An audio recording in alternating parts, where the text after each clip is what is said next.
'తెరచాప' అనే cinema sun నెక్స్ట్‌లో stream అవుతుంది. ఈ సినిమా ఎలా ఉందో ఈ వీడియోలో తెలుసుకుందాం. ఈ లోపల వీడియోనైతే లైక్ చేసి, ఛానెల్‌ని సబ్స్క్రైబ్ చేసుకోకుండా చూస్తున్నట్టయితే సబ్స్క్రైబ్ కూడా చేసుకోండి.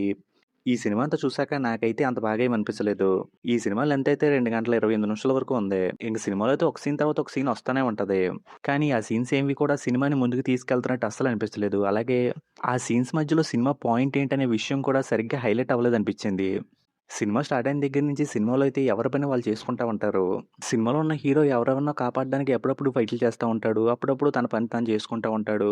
ఇంక మిగిలిన క్యారెక్టర్‌లు కూడా అలాగే ఎవరి పని వాళ్ళు చేసుకుంటూ ఉంటున్నట్టుంటాయి. ఇంక వీళ్ళకి ప్రాబ్లమ్ ఎప్పుడొస్తదా అని చెప్పి వెయిట్ చేస్తూ ఆ సీన్స్ అన్నీ చూస్తా ఉన్నా. ఇంక తర్వాతయితే సినిమాలో మత్తు పదార్థాలనే పాయింట్ ఉందని చెప్పి వదిలేశారు. ఆ పాయింట్ స్టార్ట్ అయినప్పుడైతే సినిమా అక్కడి నుంచే నా పాయింట్ మీద వెళ్తదేమో అనుకున్నా. ఇంక తర్వాత హీరో ఫాదర్ క్యారెక్టర్‌ని లేపేశారు.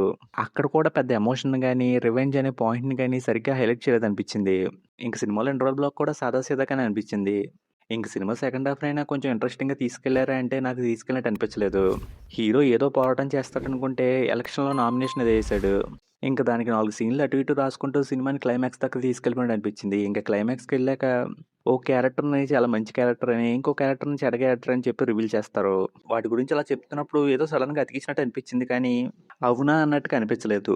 ఇంక సినిమాలో కనిపించిన యాక్టర్స్ అందరూ వాళ్ళ క్యారెక్టర్‌లు తగ్గట్టుగా పర్ఫార్మెన్స్ అయితే బానే చేశారు. మెయిన్‌గా హీరోగా చేసిన అతని పర్ఫార్మెన్స్ అయితే బావుంది. ఇంక సినిమాలో సాంగ్స్ కొన్ని చోట్ల బ్యాక్‌గ్రౌండ్ స్కోర్ పర్వాలేదనిపించింది కానీ, కొన్ని చోట్లయితే కొంచెం లౌడ్‌గా ఉన్నట్టు అనిపించింది. ఫైనల్‌గా ఈ సినిమాలో ఉన్న లైన్ ఏంటనే విషయం సరిగ్గా హైలైట్ అవ్వలేదు. సినిమా చూస్తున్నంత సేపు ఆ క్యారెక్టర్‌కి సంబంధించిన సీన్స్ వస్తున్నాయి అన్నట్టుగానే ఉంది కానీ, ఒక లైన్‌ని ముందుకు తీసుకెళ్ళటానికి సీన్స్ వస్తున్నాయి అన్నట్టుగా నాకెక్కడా అనిపించలేదు. అందుకే నాకు ఈ సినిమా అయితే నచ్చలేదు. ఇక ఈ సినిమాకి నేనిస్తున్న రేటింగ్ అయితే 2 ఔట్ ఆఫ్ 5. ఇక వీడియోని క్లోజ్ చేసే ముందు వీడియోని లైక్ చేసి, ఛానెల్‌ని సబ్స్క్రైబ్ చేసుకోకుండా చూస్తున్నట్టయితే సబ్స్క్రైబ్ కూడా చేసుకోండి.